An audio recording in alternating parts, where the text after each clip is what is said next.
Imagine two people walk into a car dealership on the same day. The first person earns $40,000 a year. He's been saving up for months. He walks straight to the BMW section, sits inside a brand new 5 Series, smells that leather interior, and signs the papers. Monthly payment? $600. He drives home feeling like he finally made it.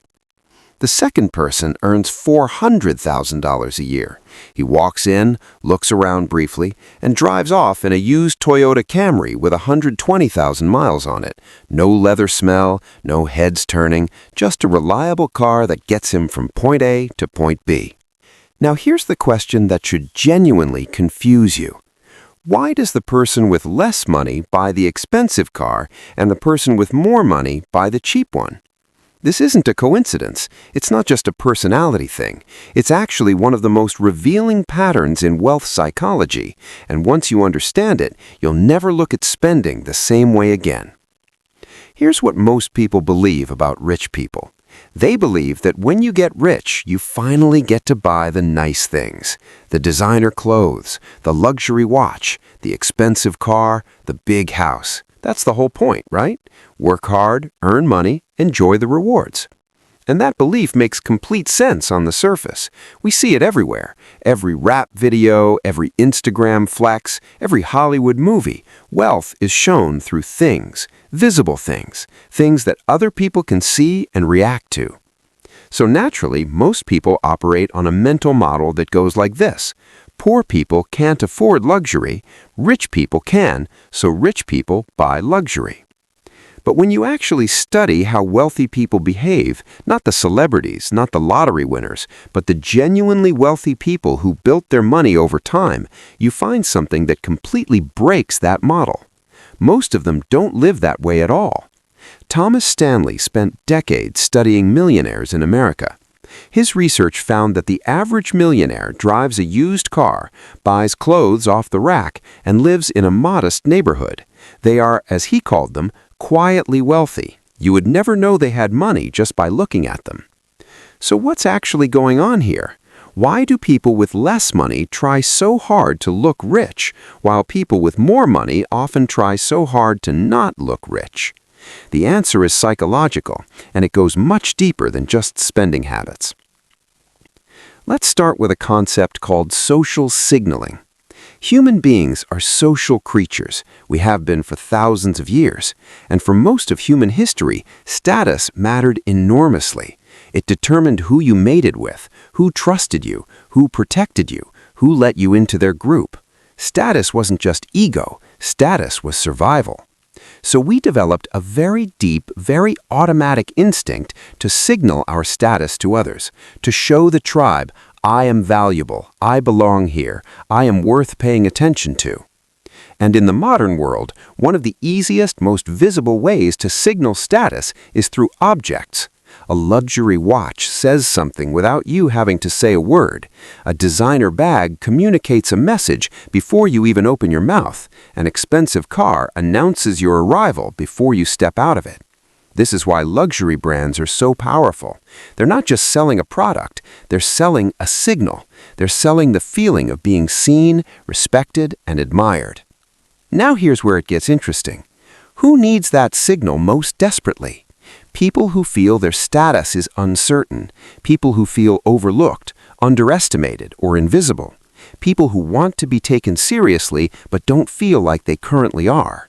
In other words, people who don't yet have financial security, people who are still climbing, people who feel that without the visible symbol, others might not recognize their worth.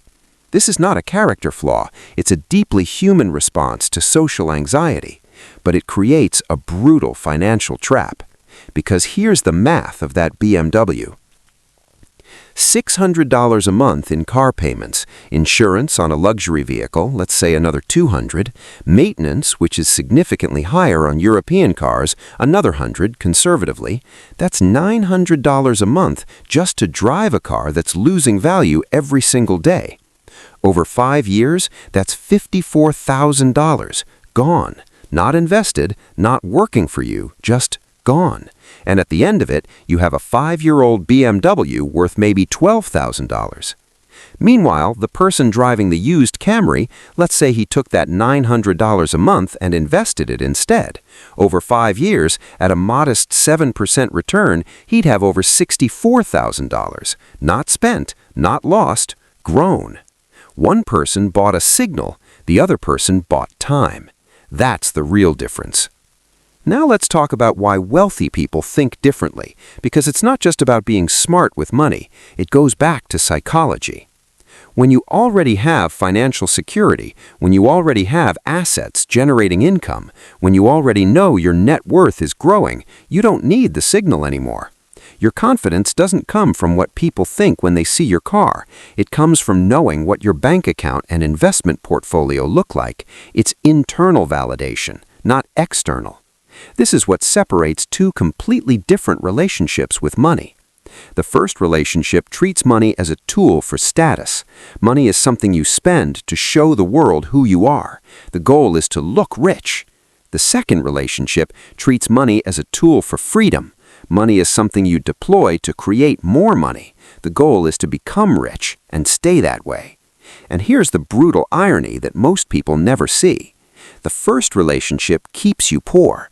The second relationship makes you rich. Think about it this way. Imagine money as a seed. If you plant a seed in the ground, it grows, it multiplies. One seed becomes a tree. A tree produces fruit. Fruit produces more seeds. Over time, one seed can become an entire orchard. But if you eat the seed, if you spend it the moment you get it on things that look impressive but produce nothing or less later, you have nothing left to grow. Poor people, not by income but by mindset, eat their seeds. They spend their money on consumption, on things that feel good now, look impressive now, and are worth nothing or less later. Wealthy people plant their seeds. They buy assets, things that go up in value, things that generate income, stocks, real estate, businesses, index funds, things that quietly work for them while they sleep, while they eat dinner, while they drive their boring, reliable Camry. And the gap between these two approaches doesn't stay small. It compounds, because compounding isn't just a financial concept, it's a life concept. The person who plants seeds doesn't just get a little more than the person who eats them. Over 10, 20, 30 years, they end up in completely different worlds. One person is still trading time for money at 60 years old, wondering where it all went. The other is financially free, quietly wealthy, wondering what they want to do with a Tuesday afternoon. Now let's talk about something called lifestyle inflation, because this is the mechanism that keeps the trap locked. When most people get a raise, what do? They upgrade their life. New apartment, new car, new wardrobe, new restaurants. Their expenses rise to match their income, or sometimes exceed it. This is lifestyle inflation, and it's so normal, so automatic, that most people don't even notice it happening. Society almost expects it. If you get a promotion and you're not celebrating with something visible, people think something's wrong with you.